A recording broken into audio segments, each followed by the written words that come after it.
क्या है cardiac embryology. इसमें हमारे पास सबसे पहले बोल रहे हैं कि फर्स्ट जो फंक्शनल ऑर्गन जो होता है in vertebra embryos beats approximately by week 4 of development. तो वीक 4 में जो है ना हमारे डेवलपमेंट में जो है हमारे पास ये बन जाता है कार्डिक लूपिंग जो स्टार्ट होती है।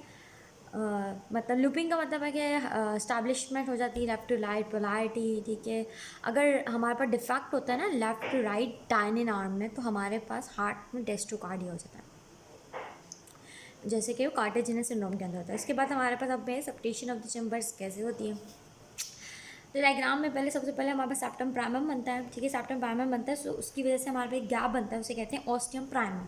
ठीक है, ऑस्टियम प्राइमम जो होता है वो हमारे पास क्या होता है, एक ओपनिंग है between the right ventricle and the left ventricle, और हमारे पास डोर्सल एंडोकार्डियल क्वेश्चन दिखा हुआ है। देन जब हमारे पास सेप्टम प्राइमम जो हमारा ग्रो कर गया, देन जो सेप्टम प्राइमम की जो बीच में जो रिजॉर्प्शन होती है सेप्टम प्राइमम के दरमियान में, उसकी वजह से हमारे पास ऑस्टियम सेकंडम बनता है, यानी जो सेकंड में बन रहा है ऑस्टियम जो ओपनिंग बनी है वो ऑस्टियम, पहली जो ओपनिंग थी उससे ऑस्टियम प्राइमम बनते जब सेप्टम प्राइमम बना था। तो दूसरी ओपनिंग बन रही है जो रिजप्शन होता है प्राइमम इससे ऑस्टियम सेकंडम, और प्राइमम अपनी जगह पे ही ओपनिंग हो जो नीचे की जगह पे भी। ठीक है, अब डेवलपिंग जो हमारा सेप्टम सेकंडम होता है प्राइमम की वजह से, तो हमारे पास ऑस्टियम सेकंडम बन गया, प्राइमम की वजह से ऑस्टियम प्राइमम बना, ऑस्टियम सेकंडम बना।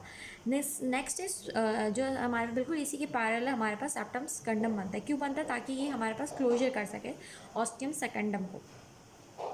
ठीक है, फिर हमारे पास क्या होता है, हमारे पास एक फोरामेन अवेल होता है, ये बन जाता है जब सेप्टम सेकंडम ग्रो करता है, और ऑस्टियम हमारे पास सेकंडम भी रहता है, सेप्टम प्राइमम भी होता है, और सेप्टम सेकंडम नीचे से भी ग्रो कर रहा होता है।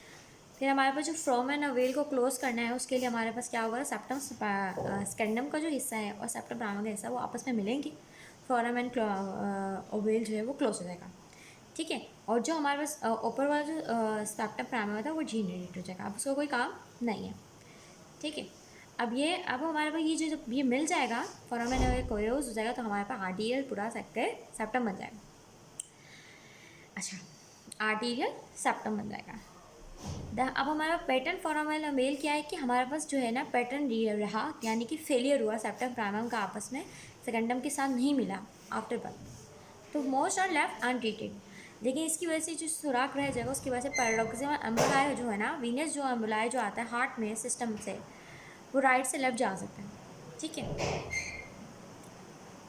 जैसे कि हमने, और ये एएसडी की वजह से भी होता है। अच्छा, आर्टीरियल सेप्टम डिफेक्ट में आर्टीरियल सेप्टम डिफेक्ट में क्या होता है, और फोरामेन अवेल में क्या फ़र्क है वो हम आगे पढ़ लेंगे। ठीक है, अच्छा, यहाँ पे जो लिखा हुआ है septum primum grows toward endocontribution nearing ostium primum, तो सेप्टम प्राइमम ग्रो करता है और ऑस्टियम प्राइमम को कम करता जाएगा, क्योंकि ये जो ऑस्टियम प्राइमम जो है वो उस गैप को कह रहे हैं जो सेप्टम प्राइमम फिल कर रहा है। फिर ऑस्टियम सेकंडम बन जाता है जब सेप्टम प्राइमम जो है forms in septum primum due to cell growth ostium primum reverses. जैसे ही ऑस्टियम सेकंडम बनता है तो ऑस्टियम प्राइमम कम होता जाता है। ठीक है, septum स्कैंडम develops on the right side, जो सेप्टम स्कैंडम होता है वो हमेशा राइट साइड में डेवलप बनता है, as ostium secundum maintains right to left shunt, ताकि ऑस्टियम सेकंडम जो है राइट से लेफ्ट शेंड आराम से करता आ सके। Septum secundum expand cover most of ostium secundum को, वो सेप्टम स्कैंडम का काम है ऑस्टियम सेकंडम को कवर करना। The residual foramen is the foramen ovale. Remaining portion of septum primum forms the one-way wall of the foramen ovale. Septum primum closes against septum scandum, sealing the foramen ovale soon after birth because of, जैसे ही हमारे पर left atrium में pressure बढ़ता है, birth के बाद हमारे pulmonary circulation होती है, लेफ्ट एट्रियम प्रेशर बढ़ता है, राइट एट्रियम प्रेशर कम होता है, तो हमारे पास सेप्टम प्रेशर बनता है और वो प्रेशर की वजह से क्लोज होता है। सेप्टम सेकंडम में septum primum fuse during infancy forming the, और जब हमारे पास सेप्टम ये जो प्राइमम और ये सेकंडम की फ्यूजन की वजह से हमारे पास क्या हुआ, आर्टीरियल सेप्टम बना। पेटेंट फोरामेन अवेल क्या है कि सेप्टम प्राइमम और सेप्टम सेकंडम ने फ्यूज़ नहीं हुए। ठीक है, ये वाली बात होगी। और लेफ्ट पैरास्टर्नल हीप हमें मिलती है जब भी हमारे पास जो है वो वॉल्यूम ऑर्डर होता है राइट वेंट्रिकल में, जैसे कि पल्मोनरी स्टेनोसिस होती है, ट्राइकस्पिड है, पल्मोनरी हाइपरटेंशन, जो भी राइट साइड के मसले होते हैं, राइट वेंट्रिकल जब भी हाइपरट्रॉफी हो रही है, यानी पल्मोनरी में हाइपरटेंशन है, पल्मोनरी में स्टेनोसिस है, ये वॉल्यूम ओवरलोड है। तो इसके बाद हमारे पास वेंट्रिकल कैसे बनते हैं, वेंट्रिकल सेप्टल डिफेक्ट, तो हमारे पास ये क्या है, VSD जो है most common congenital cardiac anomaly है जो कि होती मम्ब्रेनस सेप्टम में। तो ये होता क्या है कि हमारे पास जो है राइट एट्रियम है, लेफ्ट एट्रियम है, हमारे पास एट्रियो वेंट्रिकुलर कैनाल्स हैं और मस्कुलर इंटरवेंट्रिकुलर, ये हमारे पास एक सेप्टम है। और ये क्या है, इन दोनों के दरमियान, एट्रियो वेंट्रिकुलर कैनाल्स के दरमियान जो है हमारे पास इंटरवेंट्रिकुलर फोरम है। तो हमारे पास होता क्या, मस्कुलर इंटरवेंट्रिकुलर सबसे पहले सेप्टम बनता है। ओपनिंग, इसकी जो ओपनिंग है मस्कुलर इंटरवेंट्रिकुलर सेप्टम की, इसे कहेंगे इन दोनों के दरमियान है, इसे कहेंगे इंटरवेंट्रिकुलर फोरम है। ठीक है, तो उसके बाद हमारे पास ओयोटो पल्मोनरी सेप्टम जो है ना, वो जो हमारे पास ये बना हुआ है ओटो पल्मोनरी सेप्टम, ये आता कहाँ से, न्यूरल क्लच सेल जो है वो हमारे पास माइग्रेट करते हैं, form truncal and bulbar ridges the spiral and fuse form aorto pulmonary septum. तो जो हमारे न्यूरल क्लच सेल्स हैं वो पहले आएंगे, माइग्रेट करेंगे, ट्रंकल और बल्बार एजिस बनाएंगे और वो बनाएंगे ऑटो पल्मोनरी सेप्टम को। ऑटो और पल्मोनरी का मतलब एओर्टा बनेगा, पल्मोनरी ट्रंक बनेगा। ये बना, ऑटो पल्मोनरी सेप्टम यहाँ बन गया। फिर उसके बाद ऑटो पल्मोनरी सेप्टम क्या होगा, रोटेट करेगा और ये फ्यूज़ करने की कोशिश करेगा किसके साथ, मस्कुलर वेंट्रिकुलर सेप्टम के साथ, मस्कुलर वेंट्रिकुलर सेप्टम के साथ, ये जो मस्कुलर इंटरवेंट्रिकुलर सेप्टम है इसके साथ। ठीक है, इसके साथ मस्कुलर वेंट्रिकुलर सेप्टम के साथ फ्यूज़ करने की कोशिश करेगा और क्या बनाएगा, मस्कुलर इंटरवेंट्रिकुलर सेप्टम, जिसकी वजह से हमारे पास क्लोज हो जाएगा। क्या क्लोज हो जाएगा हमारे पास, मस्कुलर इंटरवेंट्रिकुलर सेप्टम जो बना है, इसकी वजह से ये जो पूरा यहाँ पे जो ग्रोथ हुई है, इसकी वजह से जो हमारे पास ये ओपन था ना इंट्रावेंट्रिकुलर फोरामेन, दो दरमियान है वेंट्रिकल्स के, वो क्लोज हो जाएगा। ठीक है, growth of endocardial cushion separate आर्टिया, जो एंडोकार्डियल क्वेश्चन होते हैं वो सेपरेट करते हैं ये जो ग्रोथ है, इसकी वजह से एट्रिया को फ्रॉम वेंट्रिकल्स एंड एट्रिया को वेंट्रिकल से करता है, contribute to both arterial septation, या आर्टीरियल सेप्टेशन बनाते हैं और मेम्ब्रेनस पोर्शन बनाते हैं इंट्रावेंट्रिकुलर सेप्टम का। दो, तो इसकी वजह से हमारे पास दो वेंट्रिकल्स के दरमियान का इंट्रावेंट्रिकुलर सेप्टम बन गया हमारे पास, और आर्टरी और वेंट्रिकल्स के दरमियान जो सेपरेशन है वो भी हो गया।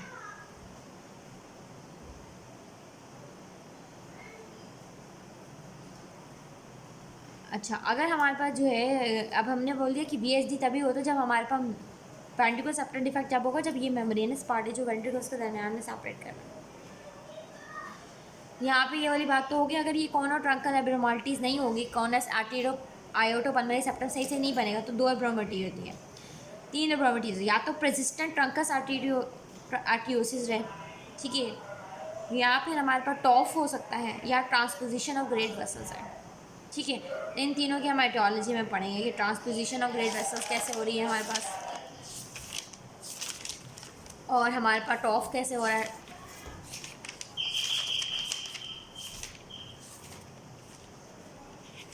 जो हमारे पास ट्रांसपोजिशन ऑफ ग्रेट आर्टरीज है उसमें हमारे पास क्या होता है कि हमारे पास एओर्टा लीव करता है राइट वेंट्रिकल से, जबकि पल्मोनरी लीव करता है लेफ्ट वेंट्रिकल से। प्रेसिस्टेंट ट्रंकस आर्टियोसिस का मतलब है कि ट्रंकस जो आर्टियोसिस था ना, जो बना यहाँ से आने के बाद ट्रंकस आर्टियोसिस बनता है, वो हमारे पास जो है डिवाइड नहीं हो पाया, क्योंकि हमारे पास जो है इसमें प्रेजेंट है ट्रंकस आर्टियोसिस में जो है ऑटो पल्मोनरी सेप्टम फॉर्मेशन नहीं हुई है। और जो हमारे पास जो है टॉप के अंदर क्या होगा, जो ऑटो पल्मोनरी सेप्टम है उसकी जो है इंटीरियर सुपीरियर डिस्प्लेसमेंट हो जाती है इनफंडिबुलर सेप्टम की।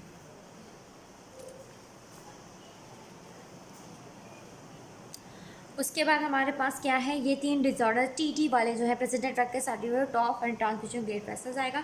वॉल्व डिपार्टमेंट में ये कह रहे हैं कि जो आयोटा और पल्मोनरी है वो कहाँ से बनता है, आयोटा और जो पल्मोनरी का जो वॉल्व है वो एंडोकॉन्ड्रियल कुशंस ऑफ आउटफ्लो ट्रैक से बनता है, एंडोकॉन्ड्रियल कुशन से बनेगा। जबकि जो हमारा मेट्रल और ट्राइकस्पिड जो है, ठीक है, जो आयोटा और पल्मोनरी निकलेंगे राइट वेंट्रिकल से या लेफ्ट वेंट्रिकल से, वो एंडोकॉर्डियल क्वेश्चन से बनेंगे। जबकि जो मिट्रल और ट्राइकस्पिड वॉल्व जो between the iota and the ventricles है वो drive from fuse endocardial question over AV canal. यहाँ पे जो AV कैनाल्स है ना, इनकी फ्यूजन से हमारे पास जो है ना वो मेट्रल एंड ट्राइकस्पिड वॉल्व्स बनते हैं। तो स्टेनोसिस हो सकती है, रिगर्च हो सकता है, ट्रेसिया हो सकता है, डिस्प्लेसमेंट हो सकती है, एब्स्टीन एनवायरनमेंट, ये सब हो सकता है। तो इसमें हमारे पास जो है ना डायनामिक इंपॉर्टेंट था, पैटर्न फॉर्म में नवेल इंपॉर्टेंट है जब हमारा फेलियर हो जाए। ठीक है, तो जॉइंट प्राइमरी सेप्टम और वेंट्रिकल्स में हमें ये याद रखना है कि जो मेम्ब्रेनस पार्ट है वो मोस्ट कॉमनली डैमेज हो रहा है हमारे पास। अच्छा, और जो आउटफ्लो ट्रैक की जो फॉर्मेशन है वो हमारे पास एओर्टा और जो पल्मोनरी ट्रंक है वो न्यूरस कस माइग्रेट करता है, फिर बनाता है ऑटो पल्मोनरी सेप्टम और फिर वो डिवाइड होता है। और उनकी फेलियर की वजह से अगर न्यूरोक्रस्टल ना आए तो ये तीन चीज़ें नहीं बनेंगी, TT वाली, TOF transmission grade first present truncus arteriosus persist करेगा ट्रंकस और आर्टियोसिस। वॉल्व में हमारे पास क्या है कि एंटीरियर क्वेश्चन से कौन हो रहा है, अयोटा पल्मोनरी के जो वॉल्व बन रहे हैं, जबकि मिट्रोट्रांसफर जो है वो फ्यूज एंडोकार्डियल क्वेश्चन होता है एवी कैनाल से बन रहे हैं। उसके बाद हमारे पास आयोटिक आर्च के जो डेरिवेटिव हैं जो आर्टीरियल सिस्टम में बना रहे हैं कि हमें फर्स्ट पार्ट तो मैं पता है फेस में होती है तो मैक्सिलरी आर्टरी सप्लाई करती है, और सेकंड जो एसएस होता है तो वो स्टेपिडियल आर्टरी होती है, हायोइड आर्टरी होती है, और सेकंड जो स्टेपिडियल आर्टरी होती है, और फिफ्थ नर्व होती है फर्स्ट की, और सेवन्थ जो है फेशियल नर्व होती है फेस की होती है, ठीक है, एसएस होती है। थर्ड जो है ना वो हमारे पास क्या है, हमारे पास जो है कॉमन कैरोटिड आर्टरी, जो ब्लू कलर है वो थर्ड है common carotid artery, internal carotid artery, proximal part of internal carotid artery जो ये 3 is third letter of the alphabet, 3 is 3 letter, तो 3 सीज हमारे पास जो है वो कॉमन कैरोटिड आर्टरी की वजह से बने हैं। इसकी यह एमसीक्यू ज़्यादा। नाइन्थ नर्व जो है सप्लाई करती है along the inner side of left sternocleidomastoid, जो है इनर साइड ऑफ लेफ्ट में हमारा कॉमन कैरोटिड ऊपर जा रही होती है, ठीक है। देन फोर्थ और सिक्स हमारे पास इंपॉर्टेंट है कि फिफ्थ तो होती ही नहीं है, फोर्थ में हमारे पास जो 10 है और सिक्स में भी 10 है, वेगस नाम है। जो लेफ्ट साइड में हमारे पास क्या होता है, लेफ्ट साइड में जो 4 कलर है पर्पल का, ये जो एओर्टिक आर्च है ऑन राइट ऑन लेफ्ट जो है वो हमारे पास एओर्टिक आर्च ये बनाएगा, जो राइट में जो प्रॉक्सिमल पार्ट है ना हमारे पास राइट सबक्लेवियन आर्टरी का वो ये बनाएगी, ठीक है। देन 6 जो है ना प्रॉक्सिमल पार्ट बनाएगा पल्मोनरी आर्टरी का on the left only, sorry pulmonary arteries तो राइट, ठीक है, पल्मोनरी आर्टरीज का बनाएगा लेफ्ट पे, और जो हमारे पास डक्टस आर्टियोसिस बनाएगा जो कि कनेक्शन होगा इन दोनों के अंदर, और यह मैंने दिखाया है मैंने। तो राइट साइड पे हमारे पास जो है वो पल्मोनरी आर्टरी का, क्योंकि वो राइट साइड पे होगी पल्मोनरी आर्टरी, यहाँ पे बनेगा वो राइट साइड पे, जबकि लेफ्ट साइड पे हमारा डक्टस आर्टियोसिस होगा जो कि कनेक्ट करेगा पल्मोनरी आर्टरी को एओर्टा के साथ। याद रखना है कि राइट रेक्टेंगुलर नर्व जो है अराउंड द लूप होती है, around the product of fourth arch, यानी कि सबक्लेवियन आर्टरी की तरह होती है, तो ये याद करने वाली चीज़ है। लेफ्ट रिक्टेंगुलर नर्व जो है वो 6 4 तो 6 में ना लूपिंग हो रही है, तो डक्टस आर्टियोसिस में ये हो रही है, जबकि राइट सबक्लेवियन आर्टरी में ये हो रही है। तो बहुत ये जब भी पढ़ो इसके बाद भूल जाता है, थोड़ी देर बाद भूल जाता है। तो फर्स्ट मैक्सिलरी आर्टरी है, एस फोर S3 पे कॉमन कार्डी, ये सब आसान है। फोर्थ और सिक्स पे याद रखो, ज़्यादा एमसीक्यू भी फोर्थ और सिक्स का आता है। फोर्थ में हमारे पास याद रखना है कि एओर्टिक आर्च लेफ्ट साइड पे, ठीक है, और राइट साइड पे राइट सबक्लेवियन आर्टरी, ये याद कर सकते हैं। फोर्थ आर्च 4 लिम्स को सप्लाई करती है, यानी कि हमारे पास जो है सबक्लेवियन आर्टरी हाथों को सप्लाई की, एओर्टिक आर्च पाँव को सप्लाई करती है, लिम्स को सप्लाई करती है, और हैंड्स हो गए, तो हमारे 4 लिम्स, ये मैंने कभी गौर नहीं किया वैसे। Proximal part of pulmonary artery on the right side is from sixth, and ductus artery जो पल्मोनरी आर्टरी और उसका खुद का कनेक्शन है, तो पल्मोनरी जो है ना वो 6th आर्च में। एक होप प्लीज ना याद हो जाए, किस तरह भी करके याद करना है, लेकिन करना है, ठीक है। अब हम ये वाला पार्ट पढ़ लेंगे। नेक्स्ट हमारे पास क्या है, डिसेंडिंग एओर्टा जो है हमारे पास, एक होता है असेंडिंग एओर्टा, एक होता है डिसेंडिंग एओर्टा।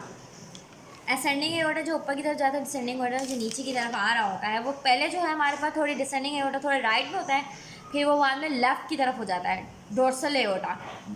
इन थोरेसिक कैविटी, जैसे ही हमारे पास एओर्टा थोरेसिक कैविटी में आता है वो लेफ्ट होता है, पहले वो लेफ्ट होता है, वर्टिबल कॉलम के थोड़ा सा लेफ्ट होता है,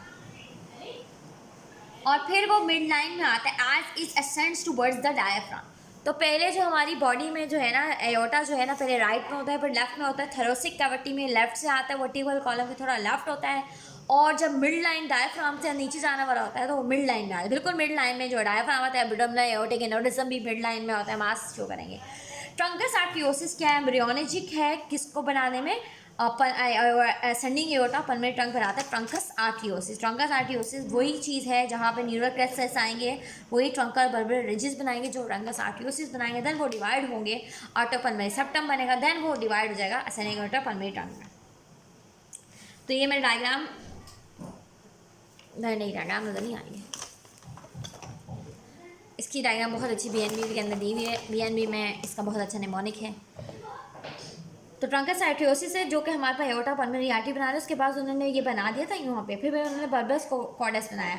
जो बल्बस कॉर्डस है वो स्मूथ पार्ट बनाएगा लेफ्ट वेंट्रिकल राइट वेंट्रिकल का आउटफ्लो ट्रैक्ट का, जबकि पल्मोनरी जो हमारा प्रिमिटिव वेंट्रिकल है वो ट्रिब्यूलेटेड लेफ्ट वेंट्रिकल राइट वेंट्रिकल बनाएगा। प्रिवेंटिव वेंट्रिकल यानी वेंट्रिकल्स बनाएगा। बल्बस कॉर्डस भाई याद रखना स्मूथ पार्ट बनाएगा, जबकि जो प्रिमिटिव वेंट्रिकल है वो ट्रिब्यूलेटेड पार्ट है। प्रिमिटिव मतलब ट्रिब्यूलेटेड, प्रिमिटिव एट्रियम जो होगा वो ट्रिब्यूलेटेड एट्रियम बनाएगा, यानी जो भी पार्ट प्रिमिटिव है वो हमारे पास ट्रिब्यूलेटेड है। फिर उसने राइट हॉर्न बीएमडी में बताई थी, right horn of sinus venosus होता है, लेफ्ट हॉर्न होता है। जो राइट होता है वो राइट एट्रियम का स्मूथ पार्ट हमने नहीं पढ़ा अभी तक राइट एट्रियम का, तो राइट वेंट्रिकल्स का तो पढ़ लिया, लेकिन राइट वेंट्रिकल का क्या बनाया, कौन बनाएगा, ये बनाएगा, ठीक है। और साइनस मिनोरम इसे भी कहते हैं, smooth part of right atrium को साइनस मिनोरम कहते हैं।